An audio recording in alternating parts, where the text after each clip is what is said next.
नमस्कार, जेके प्राइम में आपका स्वागत है। मैं हूं विनोद कुमार। दर्शकों, हम सब जानते हैं कि 2019 में भी यात्रा को, मैं बात कर रहा हूं श्री अमरनाथ यात्रा की, 2019 में यात्रा को बीच में रोकना पड़ा था। 2020 में कोविड के चलते यात्रा नहीं हो पाई थी, लाइव आरती दिखाई जाती थी। और 2021 में भी हम आपको बताते चले कि 2021 में भी यात्रा नहीं हो पाई है।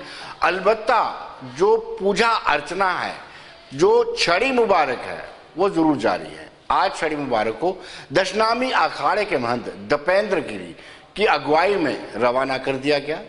वो कई जगहों पर जाकर के गुफा तक पहुंचेगी। गुफा में पूजा अर्चना करने के बाद वो 11 अगस्त को दोबारा वापस दशनामी अखाड़े में पहुंचेगी। महंत दपेंद्र गिरी का क्या कहना है वो हम आपको बताते हैं।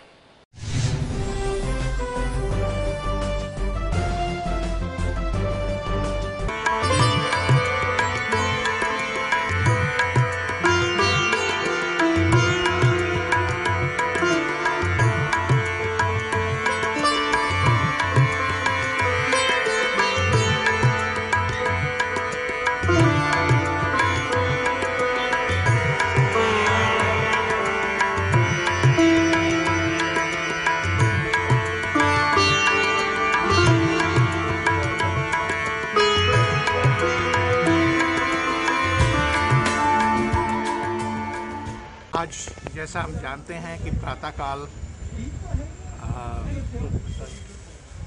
श्रावण मास की, आषाढ़ मास की ये पूर्णिमा थी और लेकिन मुहूर्त समय उसका कम था। उसी समय हमने दशनामी अखाड़ा से प्रस्थान किया और हर साल की तरह परंपरागत हमने पवित्र छड़ी मुबारक, जो कि शिव और शक्ति का स्वरूप है, उसको दशनामी अखाड़ा से पहलगांव छड़ी विश्राम स्थल में हम लेकर आए और यहाँ पर विधिवत वैदिक मंत्रों से भूमि पूजन, नवग्रह पूजन, छड़ियों का पूजन और ध्वजारोहण किया गया। ये जो सारे अनुष्ठान हैं जी, ये छड़ी मुबारक स्वामी अमरनाथ जी की यात्रा को प्रारंभ करने के साथ, धार्मिक और परंपरागत आरंभ करने के साथ जुड़े हुए। तो हमने बड़ी विधिवत तरीके से सीमित संख्या में साधु, चूंकि अभी भी कोविड का जो पैंडेमिक है उसका प्रकोप है, उसके मद्देनजर हमने बहुत सीमित संख्या में साधुओं को साथ लेकर आए और कोविड एप्रोप्रिएट बिहेवियर जो है उसको अडॉप्ट किया। और लेकिन जो हमारा पूजन विधिवत हमेशा से होता है परंपरागत, वो हमने अच्छी तरह से वैदिक मंत्रों से।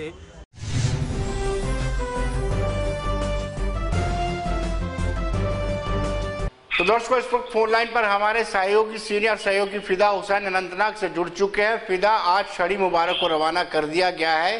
पहलगाम में क्या क्या तैयारियां की गई हैं?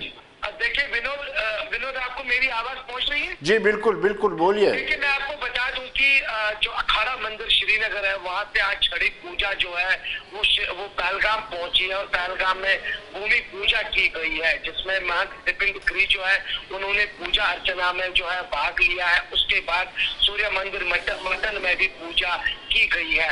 यहाँ पे मैं आपको बता देना चाहूंगा कि कोविड महामारी के बीच सरकार ने जब निर्णय लिया कि इस बार भी जो श्रद्धालु हैं उनको पवित्र गुफा जाने की अनुमति जो है वो नहीं दी जाएगी, क्योंकि कोविड महामारी को देखते हुए ये निर्णय लिया गया है।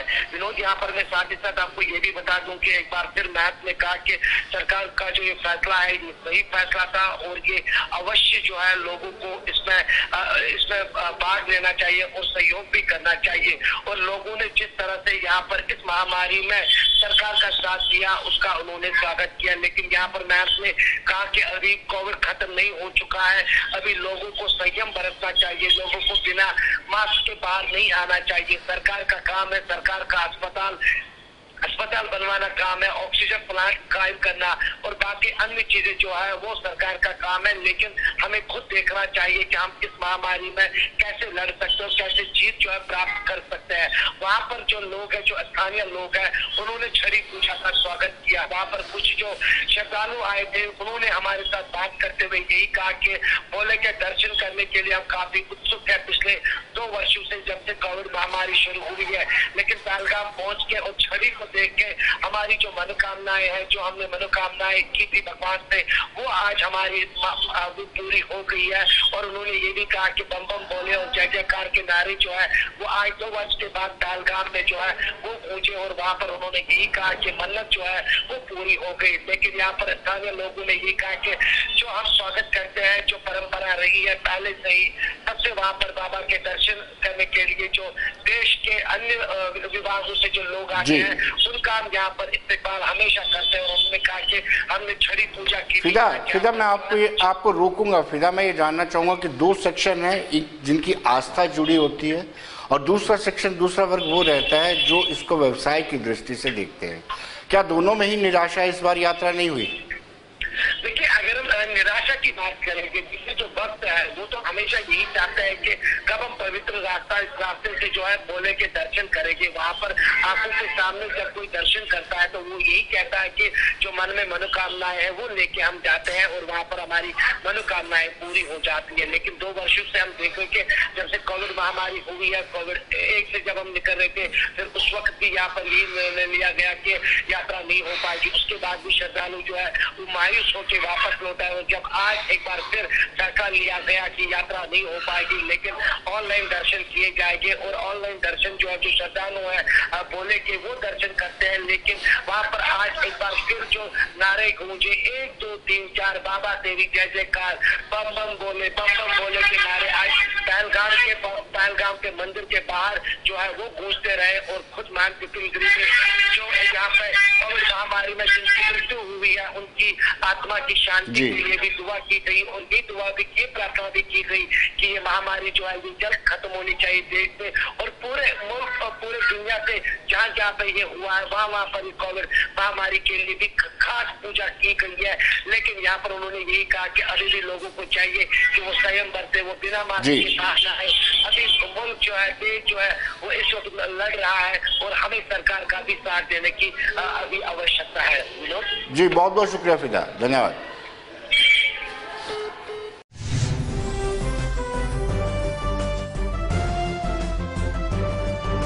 दर्शकों, बिजली विभाग ने कुछ आला अधिकारियों को और मीटर रीडर्स को सस्पेंड किया है, निलंबित किया है। कहा है कि उनका परफॉर्मेंस अच्छी नहीं थी, परफॉर्मेंस लो होने के कारण उनको सस्पेंड किया गया है। लेकिन आपको बताते चले, महकमे के मुलाजिम बिफर पड़े हैं। महकमे के मुलाजिमों ने 29 जुलाई तक का अल्टीमेटम दिया है। उन्होंने सरकार को अल्टीमेटम दिया है कि अगर 29 जुलाई तक के फैसले को वापस नहीं लिया गया तो वो हड़ताल करेंगे, बेमियादी हड़ताल शुरू कर देंगे, जिसका खामियाजा महकमे को भुगतना पड़ेगा।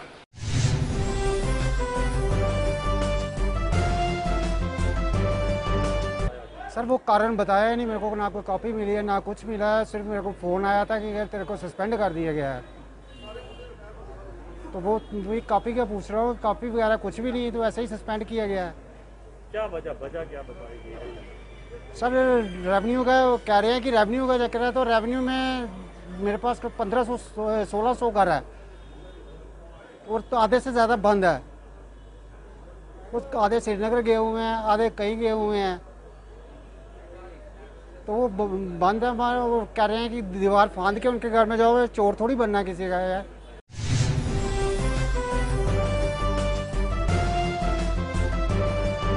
तो दोस्तों, इन मुलाजिम नेताओं का कहना है कि सरकार उन लोगों को विक्टिमाइज कर रही है जो लोग 24 घंटे काम करने के बाद, बिजली आपूर्ति को बहाल करने के बाद और टाइम में काम करने के बाद भी सेवाएं दे रहे हैं। उसके बावजूद भी उनको टारगेट बनाया जा रहा है, एक साजिश के तहत टारगेट बनाया जा रहा है। उन्होंने कहा कि स्मार्ट मीटरिंग की बात सरकार करती है, लेकिन उपलब्ध होने के बावजूद भी सरकार स्मार्ट मीटरिंग नहीं लगा रही है। यानी अफसरों और इनके बीच में अब तनाव की स्थिति बनी हुई है, गतिरोध बन गया है।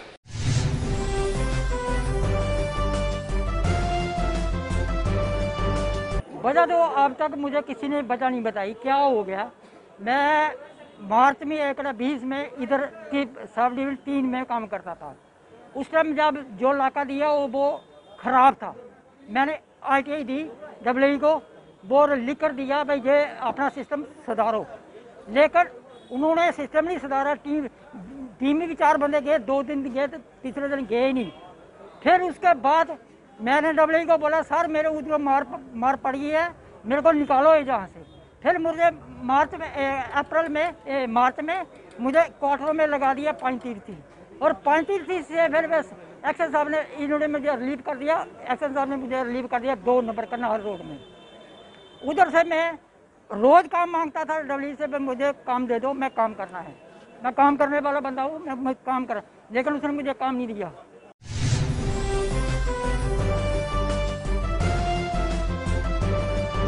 दर्शकों अब हम बात करेंगे सेंट्रल यूनिवर्सिटी की। लद्दाख को सेंट्रल यूनिवर्सिटी मिली है, लद्दाख को सेंट्रल यूनिवर्सिटी मिली है, और कारगिल और लेह के बीच में एक मरतबा फिर दीवार खड़ी हो गई है।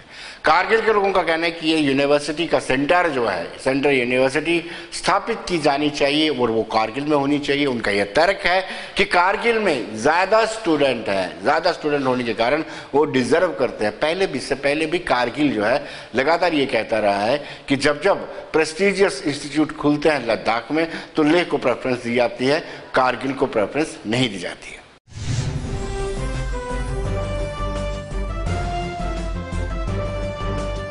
लद्दाख के लिए सेंट्रल यूनिवर्सिटी अप्रूव किया है, और लद्दाख को सेंट्रल यूनिवर्सिटी अप्रूव करने के बाद खासकर लद्दाख के मुख्तलिफ पॉलिटिकल ऑर्गेनाइजेशन के रिप्रेजेंटेटिव्स की जानिब से लोगों को और ख़ासकर यूथ को कॉन्ग्रेचुलेशन देते हुए पाया गया। एजुकेशनली कितना एम्पावर कर सकता है, और लद्दाख के लेह और कारगिल के स्टूडेंट्स की क्या रिएक्शन है, पॉलिटिकल एक्टिविस्ट की क्या रिएक्शन है, इस हवाले से मुख्तलिफ लोगों से हमने बात की। सबसे पहले तो मैं जब मार्च में जब बजट सेशन चला वहाँ पे फाइनेंस मिनिस्टर ने इस चीज़ की घोषणा की, और आज लगभग 4-5 महीने गुजरने के बाद अप्रूवल मिला यूनियन मिनिस्ट्री की तरफ से। ये बहुत बड़ी एक खुशी की लहर है पूरा खत्ते यूनियन टेरिटरी लद्दाख के लोगों के लिए। और फर्स्ट यहाँ सेंट्रल यूनिवर्सिटी लद्दाख में हायर एजुकेशन की कोई इंस्टीट्यूट सेटअप होने जा रहा है, तो इस हवाले से मैं पूरा लद्दाख वासियों को मुबारकबाद पेश करता हूँ। ख़ासकर सेंट्रल गवर्नमेंट का बहुत शुक्रगुजार हूँ कि आपने कम से कम लद्दाखियों को इस नीड्स को समझा, कम से कम हमारे जो हायर एजुकेशन की जो यहाँ परेशानी थी इसको आपने समझते हुए यूनिवर्सिटी को ग्रांट किया। और यूनिवर्सिटी की ज़रूरत ज़्यादातर कहाँ पर है? अगर हम देखेंगे कि लद्दाख में 2 डिस्ट्रिक्ट है, एक लेह और एक कारगिल। लेह में अगर आप वहाँ के कॉलेज और यूनिवर्सिटी कैंपस में अगर आप देखेंगे टोटल स्टूडेंट्स की तादाद जो हमने लिया है 1400 है, और हमारे कारगिल में यहाँ कॉलेजेस और यूनिवर्सिटी कैंपस में अभी हमारे पास 2700 स्टूडेंट्स अभी पढ़ रहे हैं। तो इस चीज़ को मद्देनज़र रखकर ये सेंट्रल यूनिवर्सिटी दर हकीकत कारगिल में होना चाहिए जहां स्टूडेंट्स की अक्सर तादाद है। और अभी आप देखेंगे लेह में जो यूनिवर्सिटी है वहाँ पर भी 50% ज़्यादा हमारे कारगिल के ही स्टूडेंट्स हैं जो वहाँ पढ़ रहे हैं।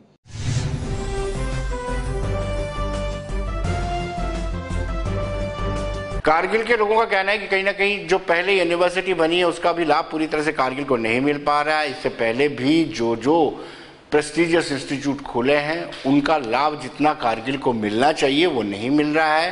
राजनीतिक पाबंदियों, राजनीतिक मजबूरियों के चलते ऐसा किया जा रहा है, ऐसा नहीं होना चाहिए।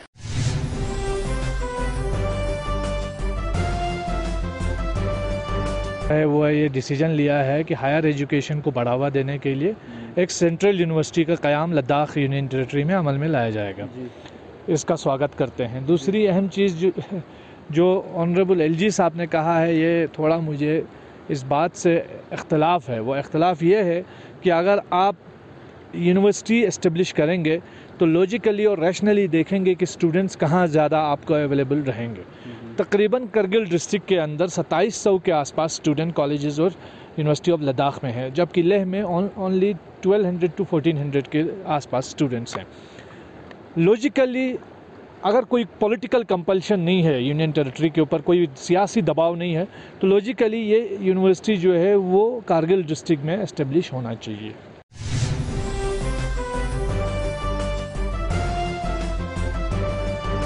दर्शकों अब हम आपको सीधे लेह लिए चलते हैं। लेह में हमारे संवाददाता ने Bhajpa Buddhist association, Ladakh Buddhist association और कांग्रेस के नेताओं से और स्टूडेंट से बातचीत की। आइए देखते हैं उनका क्या कहना है।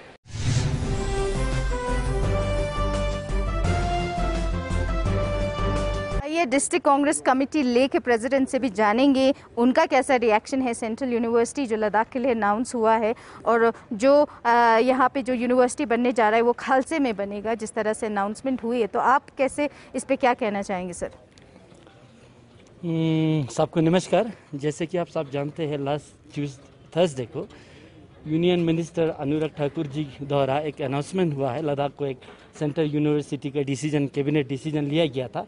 ये जो कैबिनेट डिसीजन हुआ है वो एक लद्दाख का एक बहुत पुराना मांग था यूनिवर्सिटी का। हम उस कांग्रेस पार्टी इस यूनिवर्सिटी का स्वागत करते हैं। साथ ही साथ हम चाहेंगे कि कुछ चीज़ों को गवर्नमेंट के सामने रखना बहुत ज़रूरी है, क्योंकि हमारे अभी भी प्रेजेंटली हमारे पास 2-3 यूनिवर्सिटीज़ है। एक तो CIBS है और एक क्लस्टर यूनिवर्सिटी और एक हायल भी एक यूनिवर्सिटी है। हम सबको मालूम है, बीते हुए लगभग साल होने को आ रहा है, जो CIBS का जो डीम टू बी यूनिवर्सिटीज़ का जो इश्यूज़ है वो अभी भी पेंडिंग है। और रिसेंटली जितने स्टूडेंट्स CIBS के द्वारा डिग्री ले रहे हैं उनका एक विरोध प्रदर्शन भी हमने देखा है फेसबुक द्वारा, सोशल मीडिया द्वारा। तो मैं चाहूँगा ये इस यूनिवर्सिटी का बनना हमारे लिए बहुत अहम होगा, स्पेशली लद्दाख के लिए। उसका हम स्वागत करते हैं। और मैंने पहले ही बोला था कि जैसे कि रिसेंटली पिछले साल मैंने EGM कॉलेज पे भी हमने क्या अपना रिजल्ट्स और अपना डिग्री के इश्यूज हमने राइज किया था, और वहाँ पे भी हमें एश्योरेंस मिला था कि हाँ आप लोगों को जल्द ही आप लोगों को रिज़ल्ट मिलेंगे ये वो। लेकिन यही हुआ मैम, जितना स्ट्राइक किया उसके बाद एक ही रिज़ल्ट, फिर वही रिज़ल्ट हमारा ये, और उसके बाद इतना भी हमारा सोर्ट आउट नहीं हुआ है। और जहाँ तक ये सेंट्रल यूनिवर्सिटी की बात कर रहे हैं, ये मोस्ट वेलकम स्टेप है। लेकिन मैं इतना नहीं मानता हूँ कि अगर ये सेंट्रल यूनिवर्सिटी अलॉट हुआ है तो इसमें ये प्रॉब्लम्स अभी फेस नहीं होना चाहिए। पुराना मांग है हम लोगों का, लद्दाख के लोगों का, कि यहाँ पर एक सेंट्रल यूनिवर्सिटी एस्टेब्लिश होना चाहिए लद्दाख के लिए। तो जब कल गवर्नमेंट ने कैबिनेट में ये अप्रूव किया है, सेंट्रल यूनिवर्सिटी लद्दाख को दिया है यूटी को, तो हम इसका तो तहे दिल से शुक्रिया अदा करना चाहते हैं मोदी सरकार को और भारतीय जनता पार्टी की सरकार को। कि आपका कैसा रिएक्शन है? सेंट्रल यूनिवर्सिटी जो है लद्दाख को दिया गया है और साथ ही साथ बताया है कि खालसे में इस चीज़ का सेंट्रल यूनिवर्सिटी को बनाया जाएगा, तो आप क्या इस पर कहना चाहेंगे सर? सबसे पहले तो मैं भारत सरकार के माननीय श्री नरेंद्र मोदी जी के नेतृत्व में और हमारे सांसद माननीय जमयांग सिंह नामग्याल जी के बहुत बहुत तहे दिल से शुक्रिया अदा करना चाहता हूँ कि लद्दाख को सेंट्रल यूनिवर्सिटी की जो सेंट्रल यूनिवर्सिटी का कल कैबिनेट में डिसीजन लिया गया है, तो इसके लिए मैं पूरा लद्दाख के भारतीय जनता पार्टी ले डिस्ट्रिक्ट के पूरा वर्कर और सभी की तरफ से मैं बहुत बहुत तहे दिल से धन्यवाद और शुक्रिया कहना चाहता हूँ।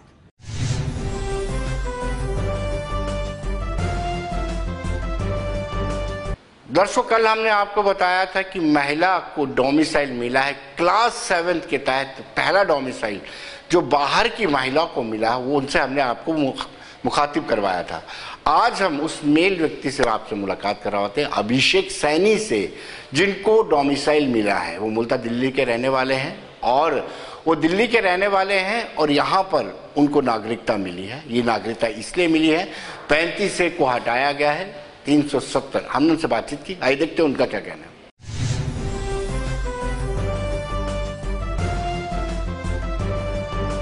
दर्शकों, जैसे कि आप सब जानते हैं कि क्लास 7 डोमिसाइल नियमों की क्लास 7 में अमेंडमेंट हुई है, जिसके तहत कोई भी मेल हो फीमेल हो जिसके पास स्टेट सब्जेक्ट है, डोमिसाइल है, वो किसी से शादी करता है उसको भी डोमिसाइल का राइट मिल जाता है। कल हमने आपको बताया था कि डॉक्टर निधि शर्मा जो मूलतः दिल्ली की रहने वाली हैं, हिमाचल की रहने वाली हैं, दिल्ली में सेटल हुई हैं, उनको पहला क्लास 7 का लाभ मिला था। अब हम आपको मिलाएंगे अभिषेक सैनी जी से, जिनको पहला लाभ मिला है, जो दिल्ली से मूलतः रहे हैं और उन्होंने जम्मू में शादी की है, उनको डोमिसाइल मिला है। अभिषेक जी, स्वागत है आपका। धन्यवाद sir. How do you feel? कैसा लग रहा है आपको? आपने कभी कल्पना की थी कि आपको यहाँ पर नागरिकता मिलेगी जम्मू कश्मीर में, जहाँ 370 लगा हुआ है? बिल्कुल नहीं सर, कभी भी हमने सोचा ही नहीं था ऐसा एंगल पे कि कभी ये हमें ये सौभाग्य मिल सकता है। It was completely a surprising move. जी। वेल, जब आपको नहीं मिलता था, जब आपने शादी की थी, जब आपको कहते हैं जम्मू कश्मीर, खासतौर पर कश्मीर को लोग कहते हैं कि ये धरती पर स्वर्ग है, मन करता होगा प्रॉपर्टी लेने का, अनफॉर्चुनेटली आप ले नहीं पाते। बिल्कुल, ये बहुत मिस होता था। देखिए, एक लड़की के लिए बहुत बड़ा रोल होता है अपना घर छोड़ के एक नए घर में जाना।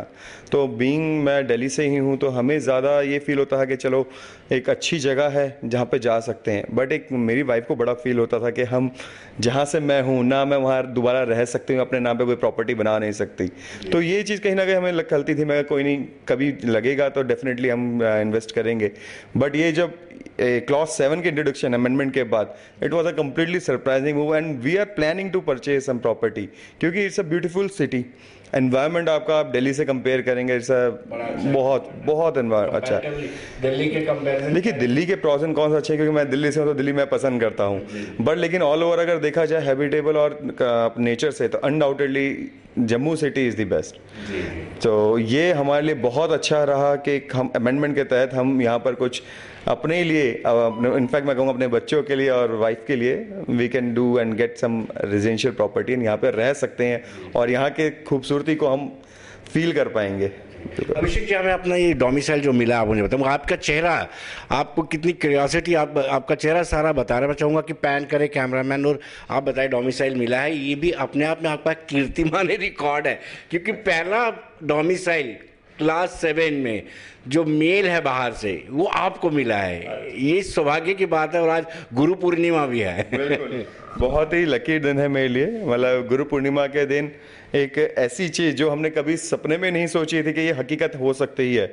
मेरे को लगता है कि मैं ही नहीं, आप भी कभी सोचा नहीं होगा कि क्लॉज 7 इस तरह के अमेंडमेंट कभी 370 के एब्रोगेशन के बाद ये इंट्रोड्यूस हो पाएगा।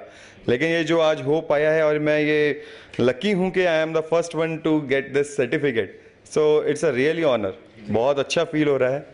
अभिषेक जी, हम भी खबरें करते थे, स्टोरीज करते थे कि वेस्ट पाकिस्तानी रिफ्यूजी जो यहाँ पर बसे हुए हैं कई सालों से, उनको वोटिंग राइट नहीं है। पार्लियामेंट्री इलेक्शन में है, लेकिन जो विधानसभा की इलेक्शन में वोटिंग राइट नहीं।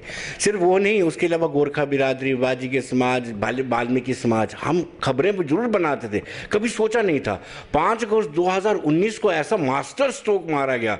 तो आप कैसे सोचते थे? बिल्कुल जी, वो साइलेंट मास्टर स्ट्रोक था जिसने पूरे इंडिया ही नहीं, पूरे वर्ल्ड में ये एक तरह का कीर्तिमान स्थापित हुआ कि जो इतने सालों से डिस्प्यूटेड चीज़ थी या कुछ अनटच पार्ट कहिए, उसके ऊपर किसी ना सोचा गया ना रिवीजन हुई, और वो ऑन अ सडन 2019 अगस्त में वो जब हटा, तो उससे जो एक रिफॉर्मिटी आई, एक positivity across the world I, सिर्फ इंडिया में नहीं, सब ने उस चीज़ को सराहा। थैंक्स टू आवर प्रधानमंत्री Narendra Modi ji and our LG साहब, जिनकी जद्दोजहद के चलते हम ये इस मुकाम पे पहुंचे हैं। स्पेशली जो आप जिनकी आप बात कर रहे हैं, माइग्रेंट्स, रिफ्यूजीज, देखिए वो वहाँ पे इतने सालों से 35, 40, 50, 60 साल से रह रहे हैं, लेकिन उनके बच्चों को कोई राइट्स नहीं, उनको कहीं भी जाना पड़ता है, जम्मू से बाहर जाना पड़ता है। अब सबसे बड़ी बात, ये डोमिसाइल एक अपने में ही एक कीर्तिमान इसलिए है, it's a sign of a development. आपसे देखिए, जो इंडिविजुअल, देखो बड़े इन्वेस्टर्स आते हैं, उनके लिए पॉलिसी स्कीम्स रहती हैं, बट जो इंडिविजुअल मार्केट बिजनेस मेकर्स होते हैं वो इंडिविजुअल इन्वेस्ट करते हैं। अब जैसे कोई जो नहीं ले पाता था रिफ्यूजी, जो माइग्रेंट से, वो यहाँ पर एक प्रॉपर्टी लेकर या इन्वेस्ट करके अपना एक इंडस्ट्री, स्मॉल इंडस्ट्री स्केल, जो भी स्कीम्स अभी बहुत हैं, government is initiating a new subsidize schemes also, तो वो अवेल कर पाएंगे और एक्सेल कर पाएंगे। ये डेवलपमेंट का बहुत अच्छा स्टेप है ये। अभिषेक जी, मैं आपको बताता हूँ, मैं अपना एक्सपीरियंस आपको बताता हूँ कि यहाँ पर जो बाहर के IAS officer, IPS officer Jain के कैडर में आते हैं, वो आते हैं, लेकिन उनको पता है कि हम यहाँ पे प्रॉपर्टी परचेस नहीं कर सकते। फिर उनकी जो एफिलेशंस रहती है पब्लिक के साथ, वो सोचते हैं कि हमने तो वापस जाना ही है। और एक, मैं किसी डीजी का नाम नहीं लूँगा, वो जब वापस अपने राजस्थान में गए तो उनको कहा जाता था कि डॉक्टर साहब के भाई हैं, उनको कभी नहीं कहा कि जेएनके के फार्मर डीजीपी हैं। तो मुझे लगता है कि अब एक और चीज़ डेवलप होगी, जो ऑफिसर्स होंगे बाहर के, जो जेएनके कैडर के होंगे, यूटी कैडर के होंगे, उनमें भी पब्लिक के बीच में, पब्लिक से बनाने का, पब्लिक से रिलेशन रखने का मौका मिलेगा। जी बिल्कुल, एक अपनापन महसूस होगा। सबसे बड़ी बात यही है, जब तक हम लोगों से कनेक्ट होते हैं, हम काम करते हैं, लोगों के लिए करते हैं, लेकिन लोगों में जब तक ये फील नहीं आएगा ये हमारा अपना है, ये यहाँ के हैं, तो तब तक वो टच नहीं आ पाता। और ये आप बिल्कुल सही कह रहे हैं कि जो ब्यूरोक्रेट्स या कोई भी XYZ जो यहाँ पर हैं, यहाँ पे काम करके गए हैं, लेकिन वहाँ पे नहीं रह सकते, तो उनको भी कहीं ना कहीं ये रहता है कि यार कि हम यहाँ से जाना ही है। हमें जाना, हम क्या रिलेशन रखें पब्लिक से? क्यों करें? नहीं, लेकिन करते हैं, लेकिन अपनी कैपेसिटी में हर कोई अपना बेस्ट करता है। बट समटाइम्स इट्स फील्स कि कहते हैं ना कि हमारा कोई कॉन्स्टिट्यूंसी है या हमारा कोई एरिया है तो हमने वहाँ पे एरिया डेवलपमेंट हुई है, तो हमें बहुत अच्छा फील भी होता है। लेकिन हम अगर वो वहाँ पे करके भी जाएगा ना, तो ये नहीं आता कि वो यहाँ करके गया, ये डेवलपमेंट ऑटोमेटिक होनी है। लेकिन अगर वो यहाँ का होकर अगर डेवलपमेंट करेगा तो लोगों को लगेगा कि हाँ, इन्होंने यहाँ के लिए डेवलपमेंट करी है और ये हमारे ही हैं, हमारे बीच में से हैं। अभिषेक, ये डबल सिटीजनशिप तो नहीं होगी आपके पास? दिल्ली में भी है, यहाँ भी डोमिसाइल है। सर ऐसा है, देखिए ये तो बहुत ही क्लियर गाइडलाइंस है। जो वोटिंग राइट्स है, कहीं भी आप रहिए, 2 घर हो, 3 घर हो, 4 घर हो, किसी भी स्टेट में आप वोट एक जगह कर सकते हैं। सो वो तो आप एक ही जगह हो पाएगा। डबल राइट्स की इसमें जो सरकार की ये एक ट्रांसपेरेंसी पॉलिसी है और उसमें चेक रहेंगे 100%। इतनी इजीली देखो, कोई भी चीज़ इंट्रोड्यूस होती है उसका सारा सिस्टम प्रॉस कॉन स्टडी करके इंट्रोड्यूस किया जाता है। तो डबल सिविलाइजेशन या डबल रजिस्ट्रेशन नागरिकता के मेरे हिसाब से कोई साइड इफेक्ट तो नहीं आएगा। और रही बात voting right, it will be only bound to only 1 state, वो तो है। अभिषेक जी, हेल्थ सेक्टर बड़ा वीक है, ऐसा कहना नहीं चाहिए। जम्मू कश्मीर का हेल्थ सेक्टर बहुत वीक है और इवन कि यहाँ पे थोड़ा सा भी फ्रैक्चर होता है, ऐसे कहना नहीं चाहिए, डॉक्टर नाराज हो जाएंगे जितने भी हैं। छोटा सा भी फ्रैक्चर होता है, लोग प्रेफर करते हैं कि पंजाब में जाया जाए, अमृतसर जाया जाए वहाँ पे। तो क्या अब इस तरीके से जैसे डोमिसाइल मिल रहे हैं, प्राइवेट प्लेयर आएंगे यहाँ पे, इन्वेस्ट करेंगे? बिल्कुल करेंगे जी। मेरी वाइफ जो जम्मू से ही हैं, वो डॉक्टर हैं। तो अब मैं आपको, जलंधर मेरी पोस्टिंग रही है। जलंधर आपने को पता ही होगा, वहाँ पे मेडिकल में सबसे ज़्यादा हॉस्पिटल नर्सिंग होम्स हैं। वहाँ लोग उससे आगे बढ़ ही नहीं पाते। जम्मू में जैसा आप बता रहे हैं, कोई छोटा सा कुछ लीवर का कुछ होगा, डीएमसी लुधियाना आना है जी, हड्डियों के लिए आपको अमृतसर ही जाना पड़ेगा। We have the infrastructure, we have the resources, but हम यूज़ नहीं कर पा रहे। क्यों? हमारे पास यहाँ पे डॉक्टर्स नहीं है। डॉक्टर्स क्या होते हैं, देखिए सर, अब यहाँ पर अब मैंने स्टडी करी, यहाँ पे सीट्स आपकी 50-100। अब यहाँ के जो बच्चे हैं वो बाहर मूव होएंगे, अब वो सोचेंगे हमारे लिए वहाँ पे अपॉर्चुनिटीज़ ही नहीं है, तो हम वहाँ जाके क्या करेंगे? तो जम्मू के ही जो अपने लोग हैं वो बाहर सेटल हैं और वहाँ के लिए नहीं कर पा रहे हैं। अब इस चीज़ से, introduction of this domicile, I feel health sector बहुत बूम करेगा, क्योंकि फार्मास्यूटिकल्स कंपनी, और सबसे बड़ी बात है जो मैं अगेन आपको वही बता रहा हूँ, इंडिविजुअल इन्वेस्टर, इंडिविजुअल डॉक्टर्स जब यहाँ पे खुद स्टेप इन करेंगे, तो जब ओन करके अपना रेजिडेंशियल हो या फिर कोई एक क्लिनिक हो या कोई प्रॉपर्टी आएंगे, तो हेल्थ सेक्टर तो बूम करेगा सर। और वो ज़रूरी भी है इस समय। जैसे सेकेंड वेव में हमारे पूरे हिंदुस्तान, क्या पूरे दुनिया में आपने देखा कि हेल्थ सेक्टर का जो था वो एक्सपोज रहा कि कहाँ हम खड़े हैं। बट वी विल होप कि this will bring a good Fortune, कि यहाँ पे डेवलपमेंट हो। आखिर सवाल आपसे, कैसा फील कर रहे हैं, कैसा महसूस कर रहे हैं आज आप? It is literally again a silent and surprising move, and we are feeling very wonderful. हम बहुत अच्छा फील हो रहा है, मतलब एक्सप्रेस नहीं कर सकते, क्योंकि being a first person to be getting this certificate is a really wonderful thing. Abhishek ji, बहुत शुक्रिया आपका, धन्यवाद। बहुत धन्यवाद सर, थैंक यू।